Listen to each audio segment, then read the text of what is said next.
Joining us now to talk more is Ohio State University Center for Aviation Studies, Professor Shawn Pruchnicki. Thank you so much for joining us. Thank you. Well, when you see the flames, and you just can understand why almost everybody on board died. 181 people were on board, only 2 were able to make it out. Why was the fatality rate so high in this case? Well, it's exactly that. There's 2 primary reasons here. One is the velocity with which it struck the barrier. So there's a very high impact load there that's transmitted through the cabin. Another would be the post-crash fire. So the 2 of those combined, when we see those in aircraft accidents, those cause a high fatality rate. Well, we had a guest on, another aviation expert on last hour, who said that this concrete wall shouldn't have been concrete at all. And if it wasn't, if it had been, made out of something else that could have, spread apart rather than acted as this hard barrier of concrete, that the outcome may have been different. Is that something you're familiar with as well?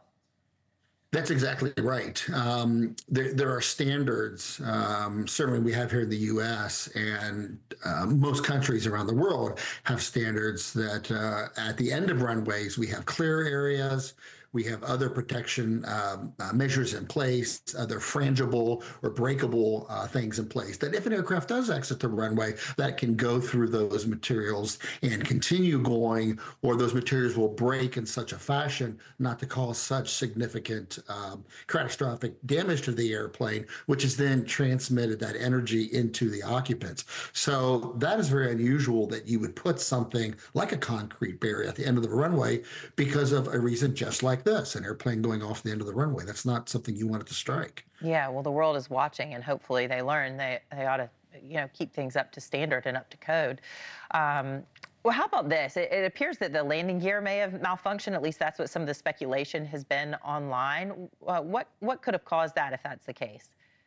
So there's 2 different reasons. You're exactly right. I did see the video, and it seems pretty evident that the landing gear is not down. It may be partially down and not quite visible, but clearly it's not down all the way, not extended. So there's 2 reasons to think of that. One is it failed, and it was not possible that it would come down, or the pilots failed to put it down. So those are the 2 different angles that they're going to look at. And there's a whole list of reasons of why that could be. What's going to be extremely important is to answer those questions.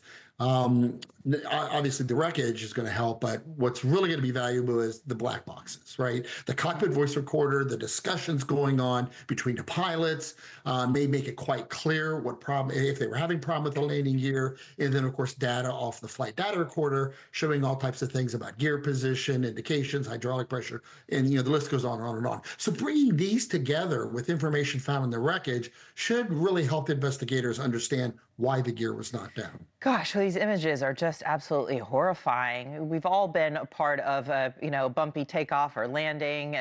Can you take us back to what those final moments might have been like for those passengers on board? Would they have known the fate that was ahead of them?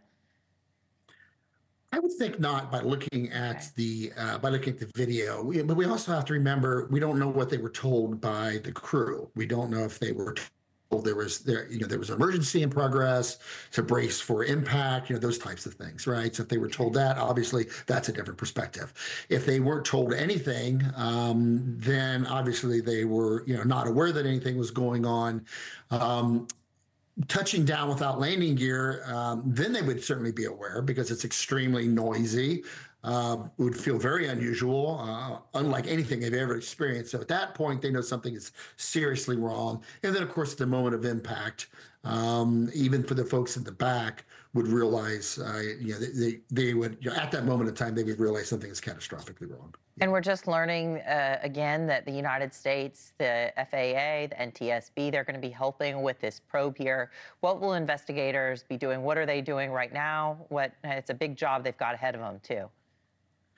Right. So one of the first things they're doing is, in addition to helping, remove the victims, obviously, we're far enough into this, survivors have already been removed. Now it's a matter of taking care of those that did not survive. But in addition to that, is they're trying to find the boxes, and I'm not sure at this point if those have been found or not. But that's one of the first things that they're going to be going after. Thanks for watching. Go to joinnn.com to find News Nation on your screen. And don't forget to click the red subscribe button below to get more of News Nation's fact-driven, unbiased coverage.